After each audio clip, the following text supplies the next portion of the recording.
So next I'd like to invite Aaron Hughes up. We're extremely honored to have him join us here this afternoon. So it's really great to see him, and he's going to tell us about some BGP best path selection. To make these higher, hold on. Hi, good afternoon. My name is Aaron Hughes, and yes, I'm very thankful to be here.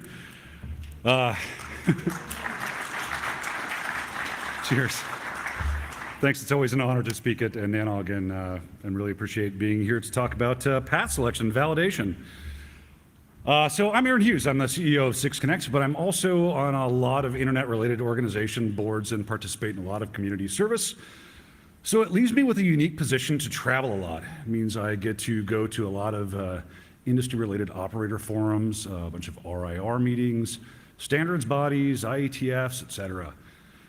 So I had the honor of watching and it's really fantastic to be following this last presentation, the honor of watching a live demo at IETF of a BGP implementation that included validation, which had RKPI and BGP-SEC and path validation implemented. I thought the presentation was fantastic. It was great to see a real implementation. And then I started asking some questions.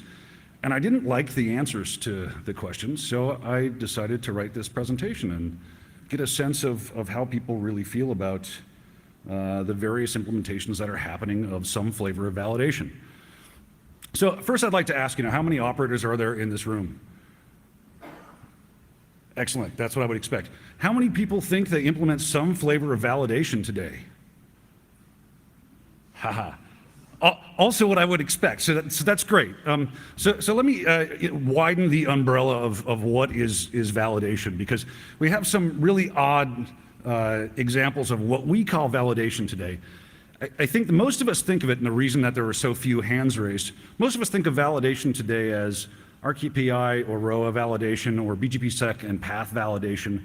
But really what validation to us, and it has been for many years, is something like IRR toolkits, RIR data, AS-set validation, some flavor of LOAs, whether we're doing that with our Salesforce automation system or we're teaching our sales associates to request from our prospects a letter or some form of attestation that says, I have these prefixes and I'd like you to announce them either on my behalf or via BGP, allow them through.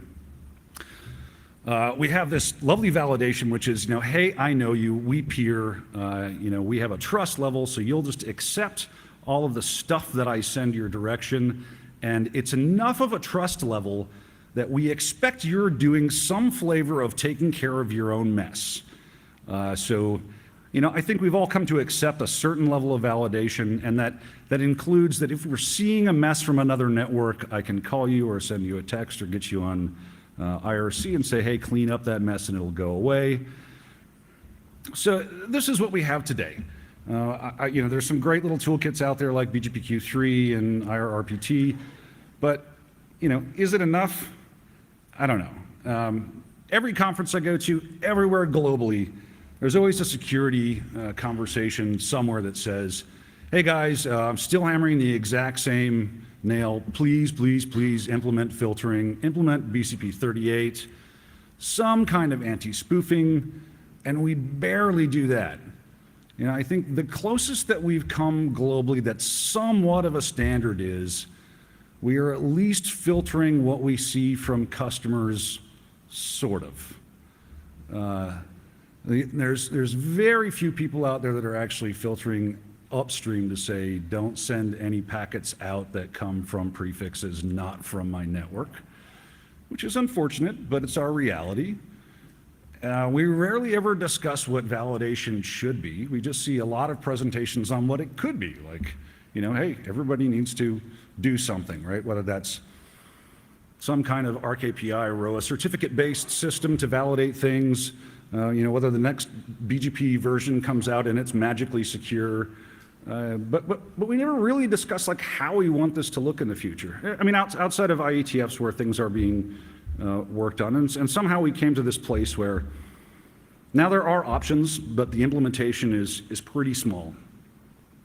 I have seen a very few, but a couple of implementations where we have systems for determining whether a prefix is valid, invalid, or unknown. And it's great that we have a couple out there, but still very few.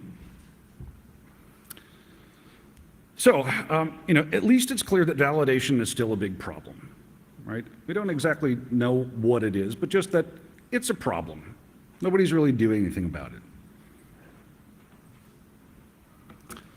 So the good news for validation, at least in my opinion, is that now I've actually seen with my own eyes the attributes on BGP prefixes for validation, like in a little array of V's, which was really cool to see. So somebody's actually doing something about it. There are vendors that are starting to implement flavors of validation.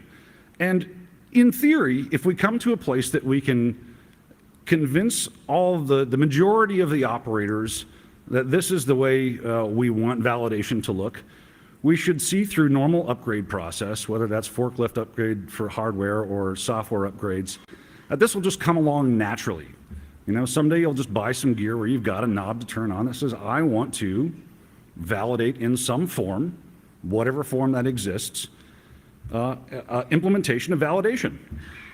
And, for the first time in a very long time, we're looking at the BGP path selection process and potentially making changes to it, such as if I get a validated prefix of the same size, of an equal size prefix has no validation, the validated prefix is going to win, which is great. I mean, it's been the same exact decision selection process for as far as I can remember.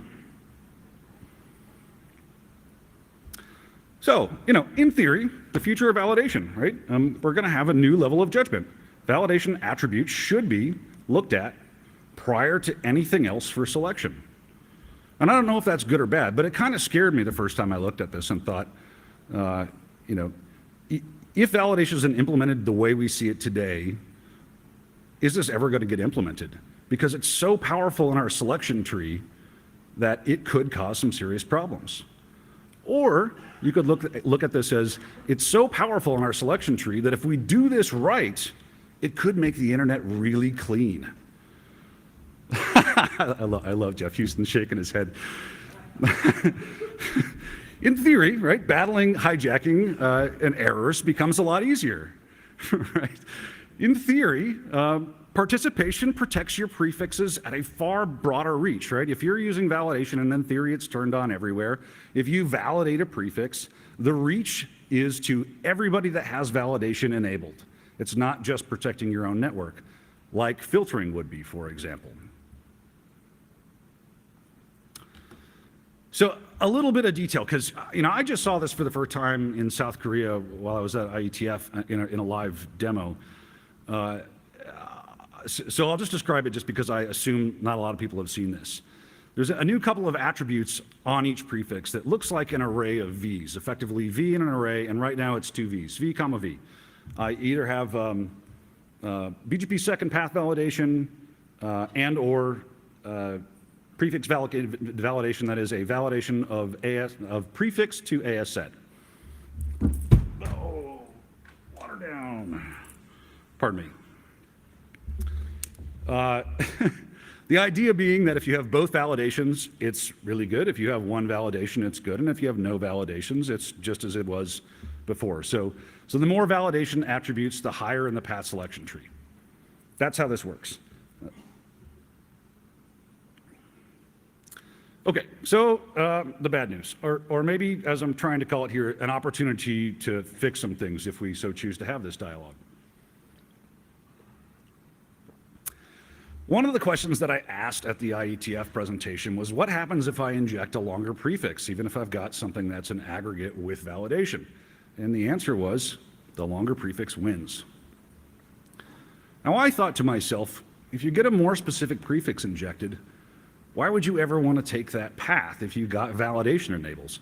The assumption being that if you're doing some kind of validation, that you can do it for whatever you're, whatever you're handing out downstream or whatever your more specific injections that you're providing in whatever form.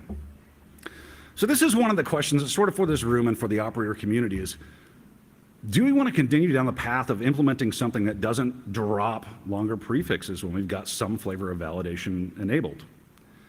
Should we ignore them? The pro is, we don't really need to enable the concept of roughly LE24 or LE48 more specifics. The assumption here being that if we use validation and longer prefixes are still the longer prefixes are still accepted as better, we have to prepare for validation all the way down to the smallest prefix that can be injected into the table for whatever reason, right? Errors, hijacks, attacks, and we have to be prepared for battle, right? And that's how we sort of act today, is if there's a problem on the internet, we just react with battling, and we hope to win as much traffic as we can. If we were to make the decision proactively to not accept more specific prefixes if we have validation, we stop having to fight this battle. It just goes away. The con, of course, being that you need to implement some level of validation on all longer allocations and assignments, right? Because, of course, this doesn't work unless we have a knob either one direction or the other. The potential con is if we do this really well, and that assumes a lot, but if we were to do this really well, the attack vector may become the validation method itself, right? Because anytime that an attack vector goes away, people tend to find a new one. Another pro is that really well-peered networks will keep bleeding traffic to a minimum. So the theory is here that wherever there is an attack, a leak, a mistake, whatever happens, as soon as they hit a well-peered network that is enabling validation as a metric, that traffic stops dead. Those injections go no further. It stops at an edge rather than spreading all over the global internet, which I think is a nice, rather optimistic view of what could be. So could we make validation easier, right? The one thing that is very clear at every meeting I've been to is that people don't implement validation because they think it's hard or isn't going to work. There's a number of reasons, right?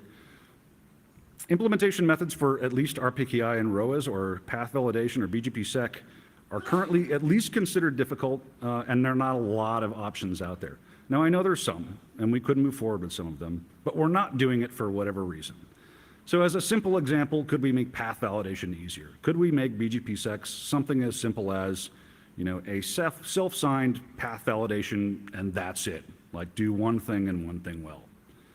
Could we make RPKI easier? I'm not sure, but maybe. I do know that, at least I hear from a lot of people that few networks don't want to depend on an external calculation for valid, invalid unknowns. I also hear from supporters out there that are using it that they love the idea. They think that it works really well. If we do it right, this could actually work. So in considering this, I thought, well, what if we could create one more level of validation? What if we could do something really simple, perhaps a little crazy, but do something like what we do for POC validation. Something like a link or a database or some kind of annual validation that says, hi, I still exist as a known contact for these prefixes. I'm valid enough that that you can still contact me for this set, and expand the idea of validation from not just path validation and prefix to AS set validation, but just a third sort of simple level layer of, hi, I'm network contact at domain, and I have these prefixes. So the pro is it's dead simple, right? Some kind of like, hey, I'm still here. The implementation level is, I got an email and I clicked a link. And of course, it implements all those lovely features of validation, which are really nice for the internet. And it's a carrot to keep some basic contact information accurate. This is one of the things I hear in the RIR community a lot is, how do we deal with the lack of a carrot for keeping validation or contact information valid in particular for V6 as we look down the long-term timeline, where we have very large amounts of space and not a lot of motivation for, say, subsequent allocations. And I thought, well, this is kind of a neat way to cover both sides of that. It's also kind of a neat idea because it's hard for miscreants to get around, right? You get this validation link just like we do every year for things like domains. And it's really, really easy. So, I mean, there's an obvious question here, like where does this live? And this was just an idea that I had. So, this could be an RIR thing or an IRR thing or some new database. But anyway, this is a concept. So this would mean that still path validation and RKPI ROA are, it's still 2 is better than 1, 1 is better than 2. Sorry, 2 is better than 1, 1 is better than none. We're just adding a third level here. 3 beats 2, 2 beats 1, 1 beats none. So that's the concept. I open it up to comments and questions. Rüdiger for Deutsche Telekom. Aaron, did I hear you? You were saying you presented a concept. Yes. Well, okay. Kind of. I have really trouble to see that anybody who cares for security would accept something that is as fuzzy as the stuff you have been talking about. Sure. Well, okay. Yeah, I can give you one chance for kind of coming up with something specific. Sure, of course. You were talking about additional BGP attributes. Which number? Where is the documentation? Well, there is none, right? I mean, you did see it. Say again? There is nothing, but you did see it. No, I saw an actual implementation of a Quagga modification on a presentation done by NIST. Yeah.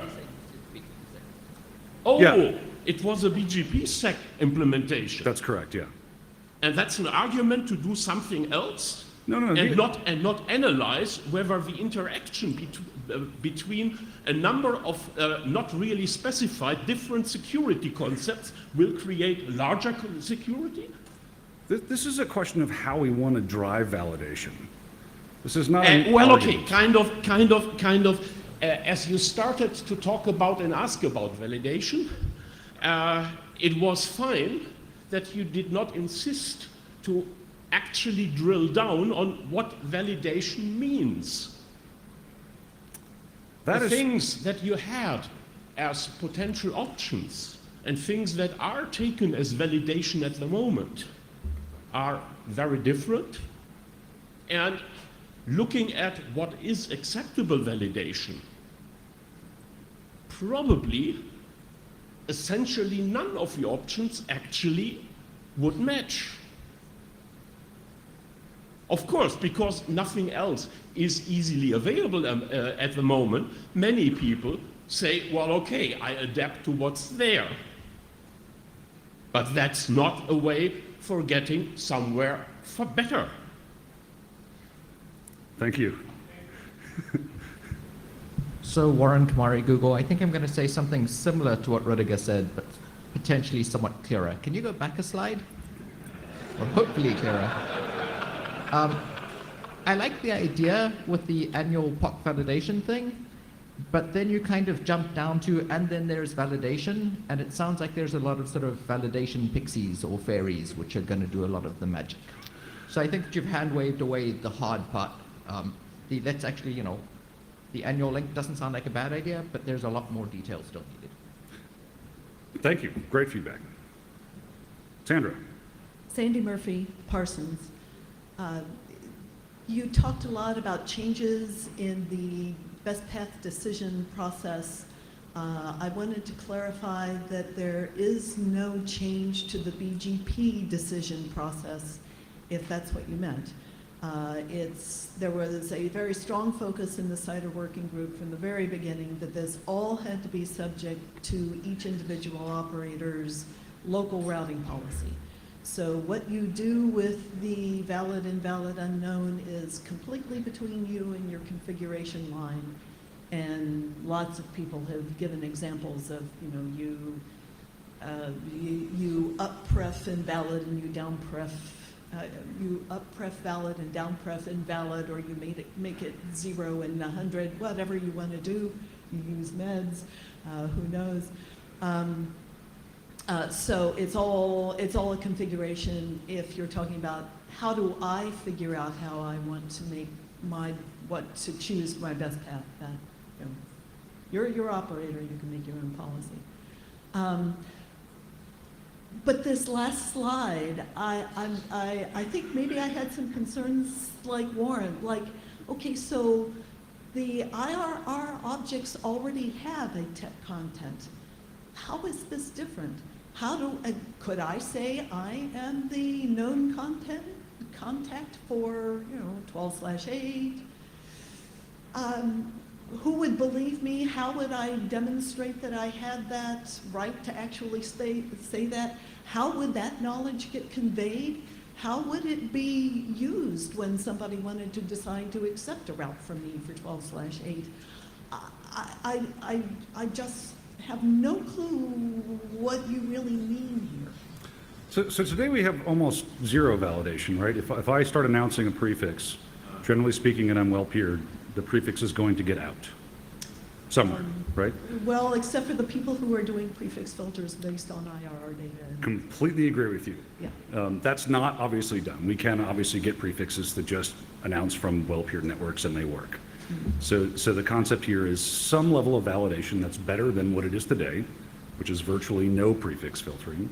Between that and something like RKPI and or BGP-SEC and path validation.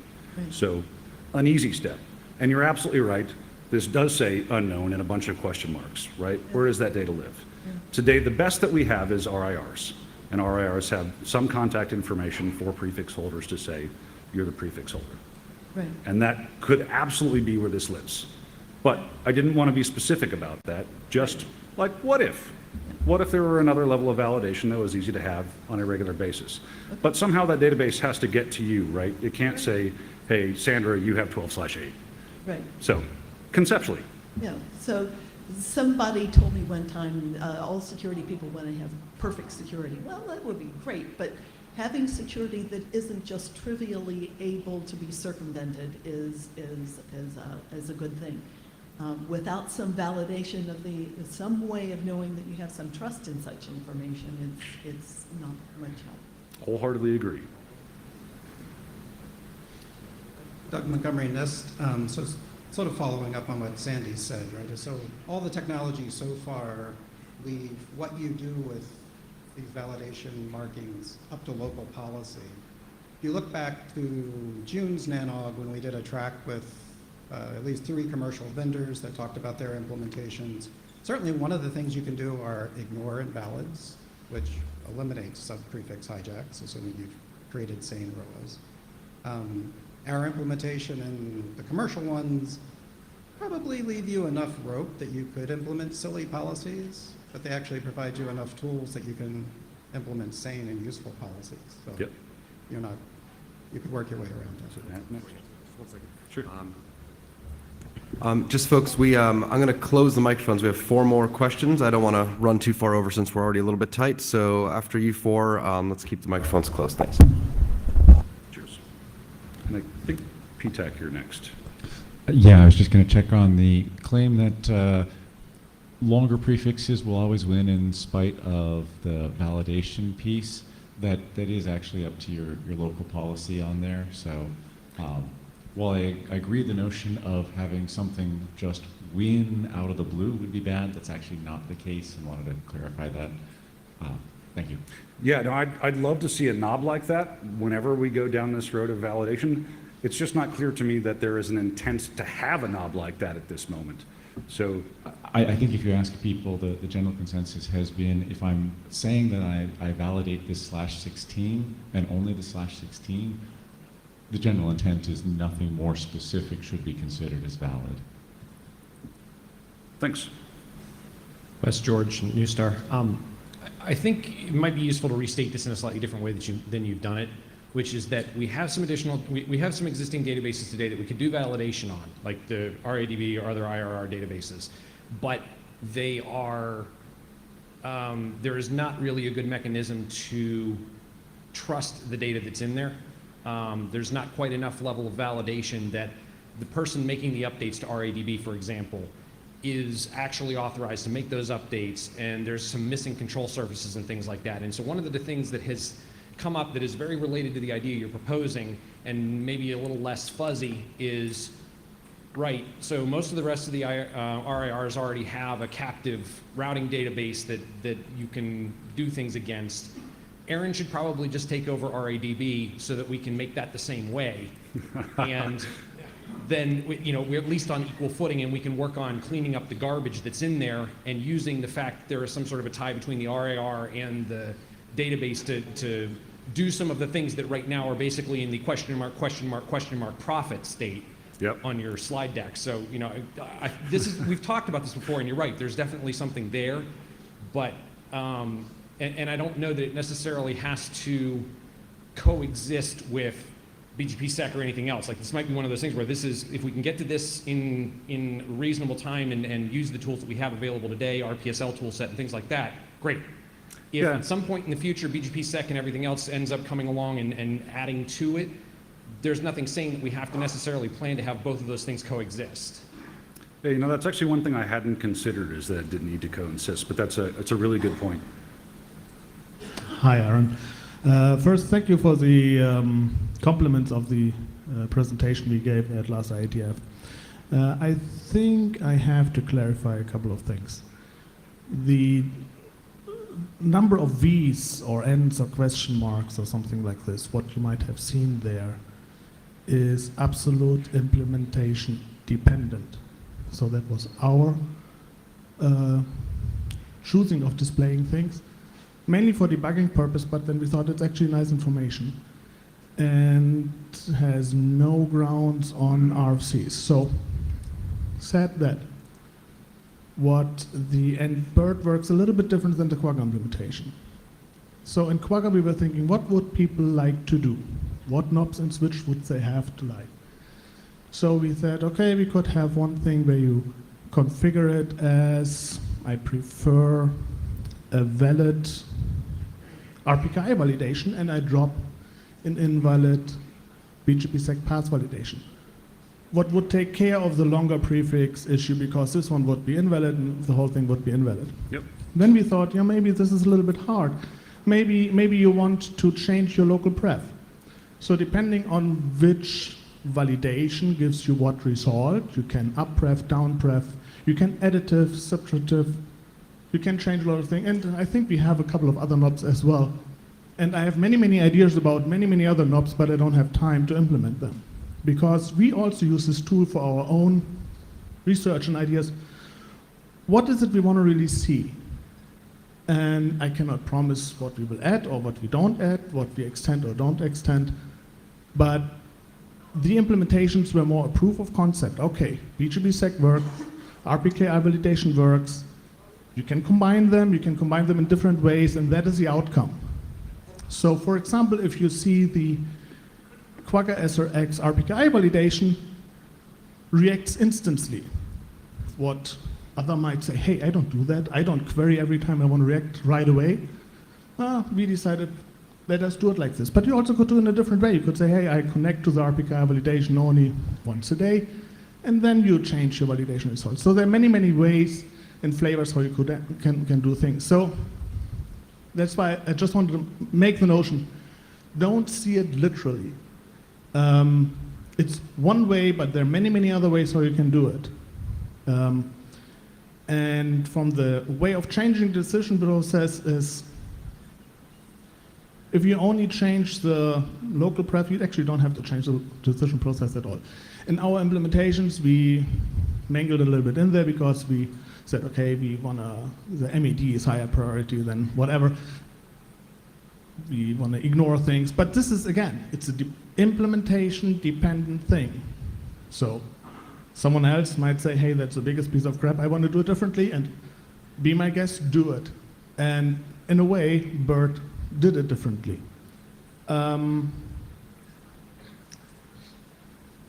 You mentioned something else with cleaning up the data.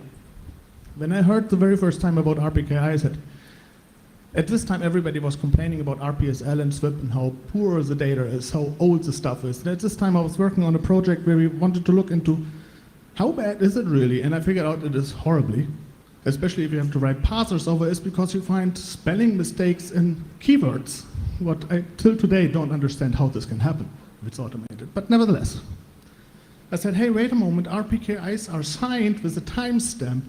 They clean up the whole thing in a way. So even if you don't want to use RPKI as RPKI validation, it gives you a clean data set, because if you don't re-register your stuff, it just becomes invalid or just flies out of it. And hey, it's another piece of data, another piece of data set. Yep. Cheers. Rüdiger for Deutsche Telekom. I'm a little bit in danger of... Rudiger, I'm sorry to interrupt you. Unfortunately, we've actually run a little bit over, and we're already kind of over, so we got to get back on schedule. So I'm sorry to cut you off, but I'm sure we can have a lively conversation afterwards. Okay, thank you so much, Aaron. Thanks, everybody.